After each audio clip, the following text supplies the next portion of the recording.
2025 is about to end in a few months, and so far, we've tried out quite a few bike lights that served different purposes. One of them was super cheap and great for budget seekers, while another one stood out with its premiumness. One can easily be clipped onto a bike, helmet, or backpack, while another made sure we were seen by others. Honestly, each bike light brought something different to the table. That's why today, we thought of sharing our real-world experience with you. We won't stretch it much, but be sure by the end, you'll have a clear idea of which bike light you should go with.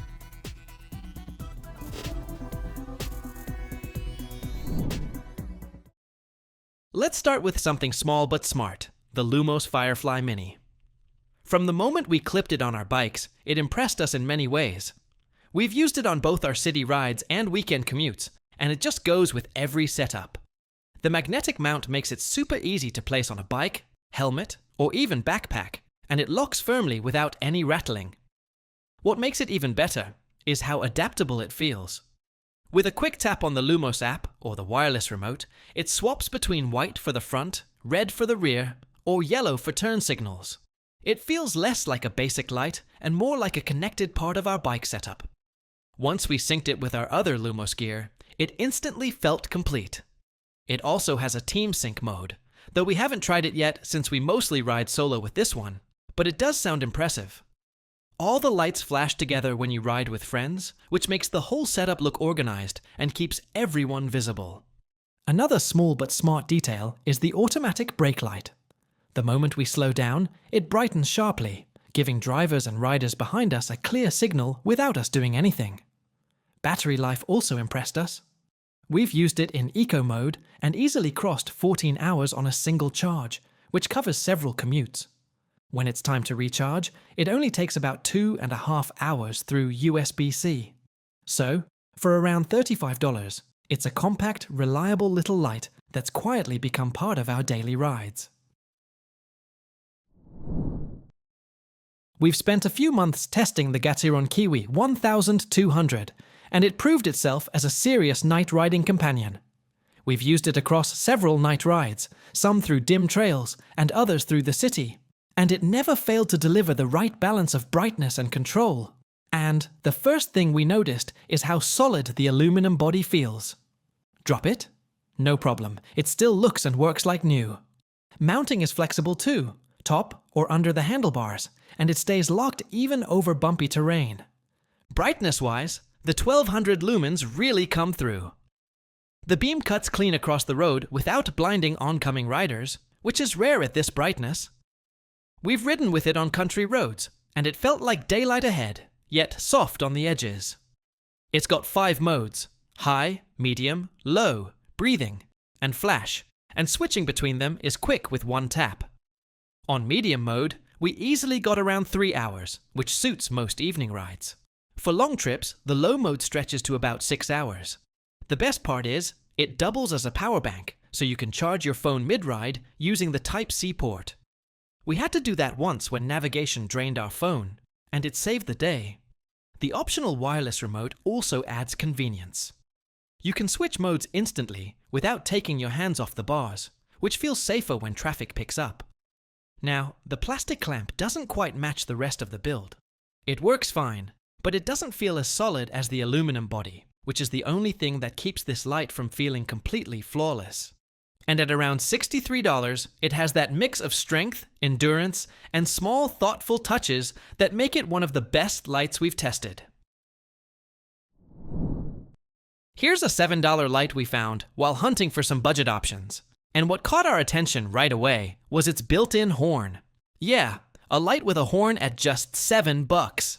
We grabbed it from Aliexpress, and honestly, we didn't expect much from it at first, but to our surprise, it wasn't all bad.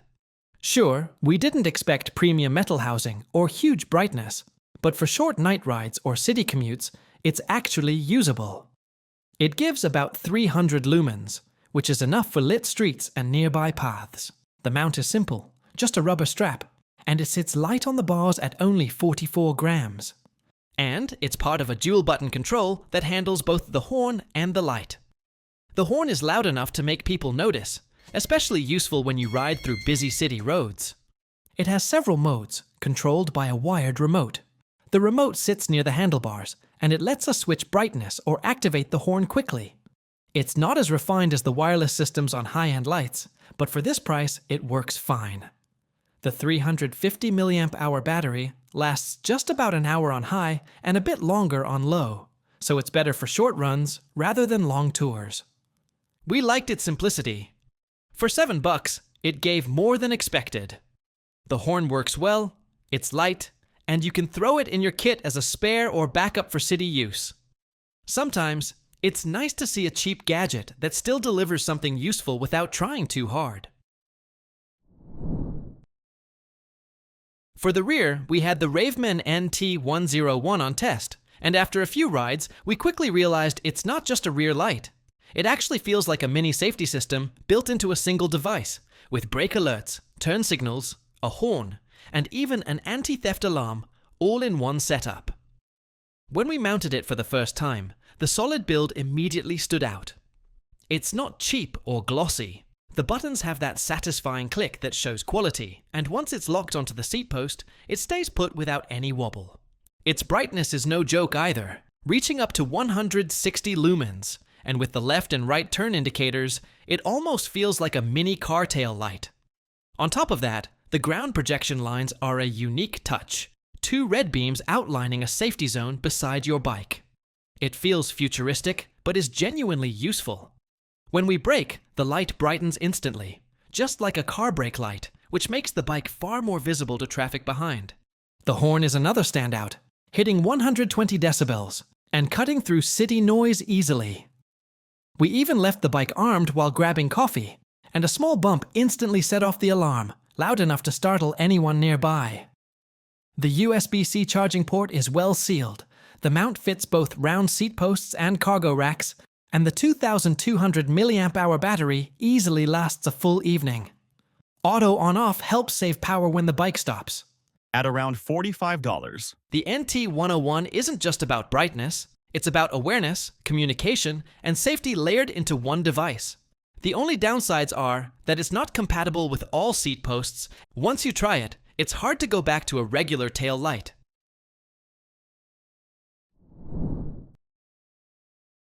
So now, the light with premiumness, TOWILD DLite1700.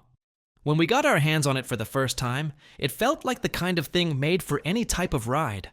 On long road rides and short daily commutes, it delivered the same confidence every time. It's compact but sturdy, and the clean metal finish gives a premium touch. Once we mounted it, it stayed firm, no shake or slip, even on rough gravel tracks. We could tell right away this light was built with real riders in mind. And with 1,700 lumens on turbo, it lights up everything ahead clearly without harsh glare. It's got a dual beam setup with both flood and focus beams, which means it can switch between wide coverage for city roads and a long, direct beam for dark trails. And it's easy to control through the wireless remote. That remote quickly became one of our favorite parts. With one tap, we could switch modes or trigger a 1900 lumen boost without reaching forward, which feels much safer during descents or fast turns. The beam itself spreads evenly, giving a clean, wide path ahead without harsh edges. It lights up everything you need to see, yet keeps the light controlled enough to avoid blinding others. Another part we liked was how smart it feels in everyday use. When we stop at a cafe or wait at traffic lights, it automatically powers down to save battery, and as soon as we start pedaling again, it switches right back on. The vibration sensor works perfectly, and the 4,000 mAh battery holds plenty of charge. Depending on the mode, we got anywhere from 2 hours on turbo to over 15 hours on pulse. We also took it out in heavy rain, and the IPX6 waterproofing held up perfectly. At about $80, it's not the cheapest, but it feels worth every bit for how reliable and flexible it is. So that's our lineup, 5 bright lights that fit different kinds of riders and budgets. If you've been thinking about upgrading your bike light, start with what matters most to you: visibility, safety, or sheer power. And you'll find one of these fits right in. Thanks for watching. Share your thoughts in the comments, and if you found this helpful, give it a like and subscribe for more bike news and reviews.